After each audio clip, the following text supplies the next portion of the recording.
بزرگوں، دوستو، اسلام کے نونہال شہزادوں، آقا کے دیوانوں، میرے ایمان شریک بھائیوں، اللہ رب العزت کا، رب کائنات کا، مالک کائنات کا، ہم سب کے پالنہار کا، ہم سب کے اوپر بہت بڑا احسان ہے کہ جب اللہ نے اس دنیا کے اندر، اس دنیا فانی کے اندر ہمیں اور آپ کو جب پیدا کیا ہے تو میرے بھائیوں انسان بنایا ہے۔ اگر وہ اللہ چاہتا تو ہمیں اور آپ کو جانور بنا دیتا، ہم اور آپ کچھ نہیں بگاڑ سکتے، لیکن اللہ نے جانور نہیں بنایا، انسان بنایا ہے۔ اور سب سے بڑا احسان جو اللہ نے ہم سب کے اوپر کیا ہے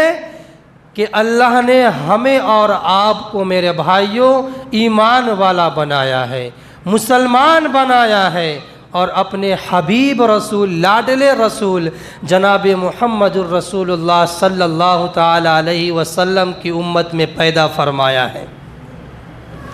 اے میرے عزیزوں، اے میرے ساتھیوں، اے میرے نوجوان ساتھیوں، اگر وہ اللہ چاہتا تو ہمیں کافروں کے گھر میں، عیسائیوں کے گھر میں، یہودیوں کے گھر میں پیدا کر دیتا، ہم پیدا ہو جاتے تو نہ قرآن ملتا، نہ ایمان ملتا، نہ قرآن ملتا، نہ جناب محمد الرسول اللہ صلی اللہ تعالی علیہ وسلم ملتے۔ یہ ایمان کی دولت میرے بھائیوں، رب کعبہ کی قسم بہت بڑی دولت ہے۔ یہ مسلمان ہونا کتنی بڑی دولت ہے، ہمیں مرنے کے بعد احساس ہوگا، ہمیں مرنے کے بعد پتہ چلے گا۔ اس لیے اے میرے بھائیوں، جب اللہ نے ہمیں اور آپ کو یہ ایمان کی دولت دنیا میں دیا ہے تو اس کی حفاظت کرنا ہم سب کے اوپر فرض بنتا ہے۔ ارشاد فرمایا مدنی کریم صلی اللہ تعالی علیہ وسلم نے کہ پوری دنیا کے ایمان والا مل کر، پوری دنیا کے مسلمان مل کر زمین سے لے کر آسمان تک سونے چاندی سے بھر دے، اس کے بعد بھی اس احسان کا بدلہ نہیں چکا سکتا جو اللہ نے مسلمانوں کے اوپر ایمان کی دولت دے کر کیا ہے۔ ارشاد فرمایا مدنی کریم صلی اللہ تعالی علیہ وسلم نے کہ جس وقت انسان پیدا ہوتا ہے، جس وقت ایمان والا پیدا ہوتا ہے، جس وقت مسلمان پیدا ہوتا ہے، اس وقت سے لے کر آخری سانس تک، آخری دم تک سجدوں میں پڑا رہے، اللہ تعالیٰ کی تسبیح بیان کرتا رہے، اللہ تعالیٰ کی حمد و ثنا بیان کرتا رہے، پھر بھی کل قیامت کے دن میدان حشر میں اپنا اس عمل کو وہ ادنا اور چھوٹا سمجھے گا۔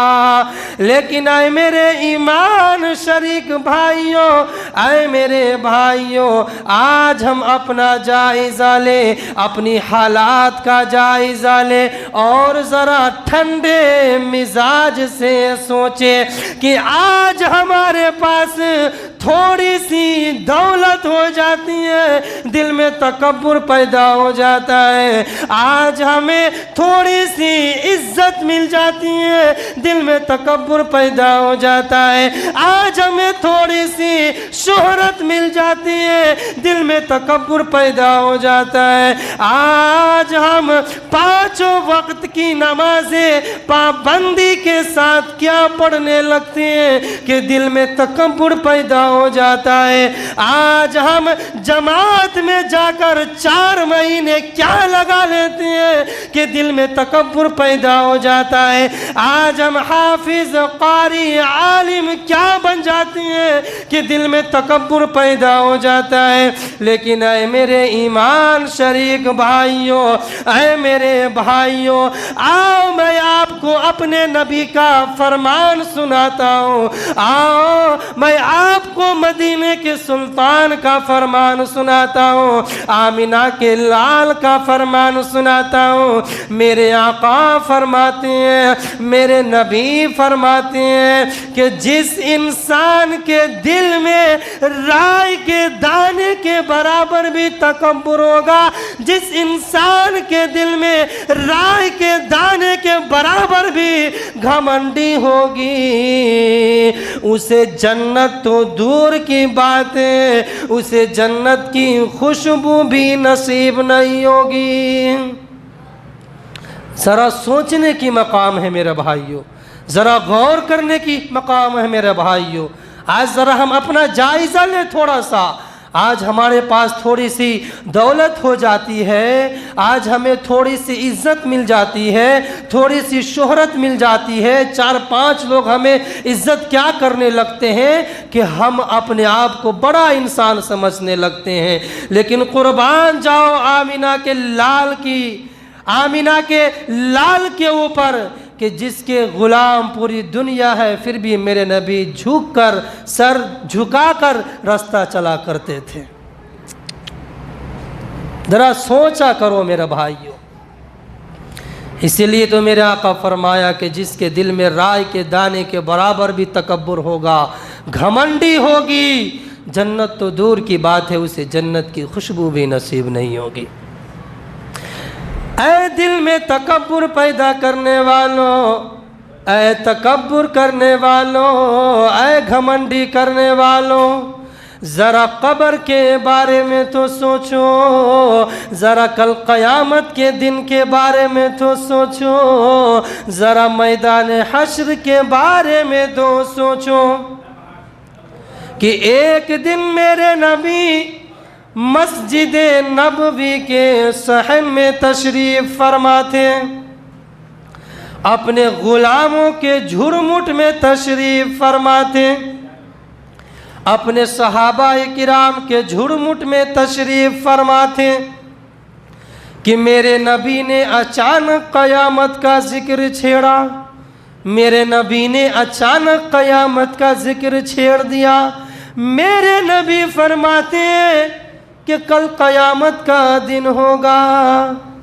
نفسی نفسی کا عالم ہوگا، کل قیامت کا دن ہوگا، بڑا بھیانک دن ہوگا، بڑا خوفناک دن ہوگا، بڑا ڈینجر دن ہوگا۔ میرے آقا فرماتے ہیں کہ او میرے غلاموں سنو، کل قیامت کا دن ہوگا، نفسی نفسی کا عالم ہوگا، کوئی کسی کا حال نہیں پوچھے گا، لوگ ایک دوسرے سے بھاگ رہے ہوں گے، باپ بیٹے سے بھاگ رہا ہوگا، بیٹا باپ سے بھاگ رہا ہوگا، ماں بیٹی سے بھاگ رہی ہوگی، بیٹی ماں سے بھاگ رہی ہوگی، شوہر بیوی سے بھاگ رہا ہوگا، بیوی شوہر سے بھاگ رہی ہوگی، دوست دوست کا نہیں ہوگا۔ میرے آقا فرماتے ہیں کہ کل قیامت کا دن ہوگا،